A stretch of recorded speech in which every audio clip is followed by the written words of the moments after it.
Geographical features of the United States. Rocky Mountains, a mountain range going from western Canada to New Mexico in the southwestern U.S. Appalachian Mountains, a mountain range going from eastern Canada to Alabama in the southeastern U.S. Mississippi River, a long and important river going from Minnesota to Louisiana, used for trade and travel. Great Lakes, 5 large freshwater lakes between the central U.S. and Canada.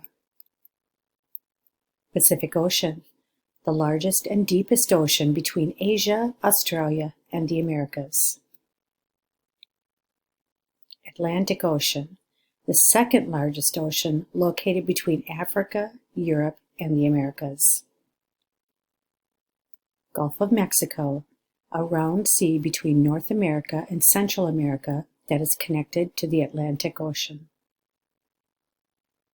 Bluff, a broad, rounded cliff usually bordering a river, ocean, or lake.